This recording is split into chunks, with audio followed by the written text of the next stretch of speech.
Class 8, special situations. Continuing to provide breast milk if you and your baby are separated from each other after birth.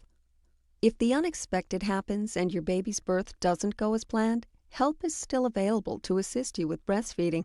It's smart to have a plan in place in case a situation arises which may challenge your breastfeeding expectations. For the 1 in 8 mothers who delivers her baby prematurely, it's certainly not the birth experience she had dreamed of. In many instances, premature and sick babies are taken from their mothers immediately after birth to be cared for in the neonatal intensive care unit, also known as the NICU. About 7% of babies spend some time in the special care nursery away from their mothers. For some, it's just for a few days, and others for months.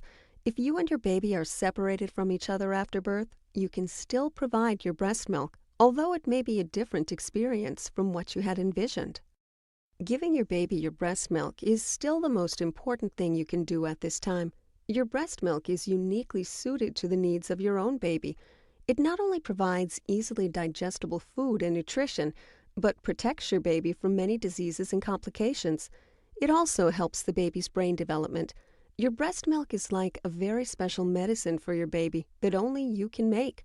The doctors and nurses in the NICU need you to express your milk and give it to them to feed your baby until he is ready to breastfeed directly from the breast.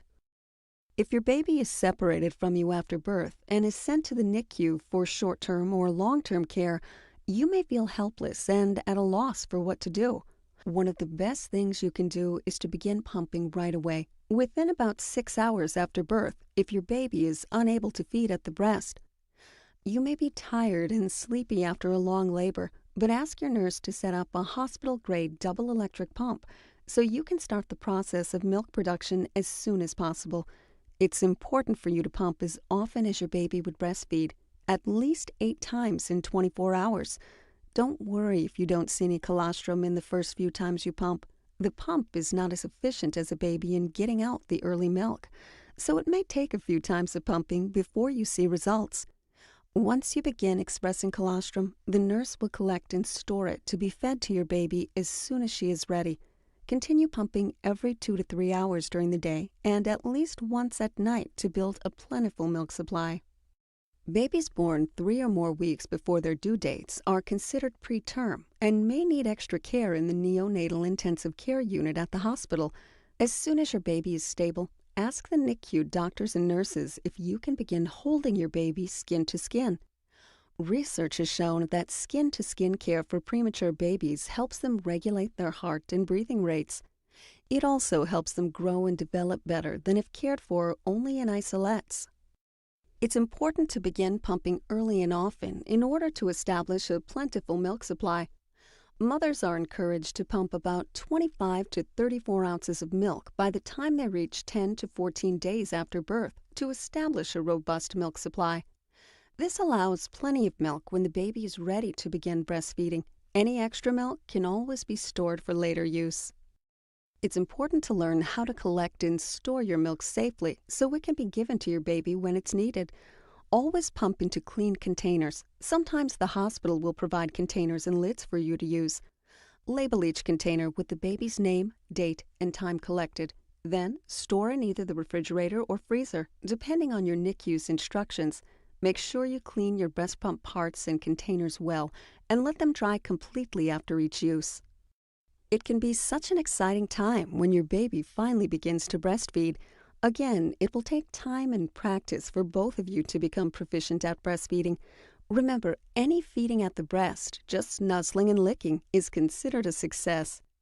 Most NICUs have lactation consultants available to help. Take advantage of it. Ask for assistance. A rather common problem that newborn babies may experience during their hospital stay is physiologic jaundice. Jaundice is the yellow color of the skin that's caused by too much bilirubin in the baby's bloodstream. Newborn babies are born with more red blood cells than they need, so after birth, their liver must break down these extra red blood cells, and the byproduct of this normal physiologic process is bilirubin. Bilirubin is excreted in the baby's stool. Due to the fact that the baby's liver is immature, it takes a few days for babies to excrete the excess bilirubin through their stools.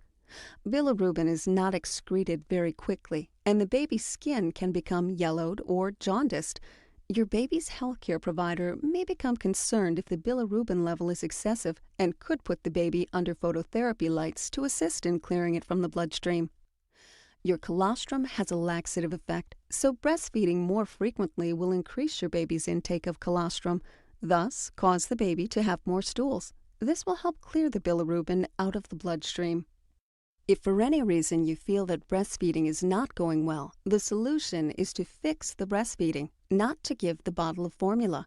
You can always provide express breast milk while you work to resolve the breastfeeding issues. As we mentioned in an earlier class, infant formula is completely different from breast milk.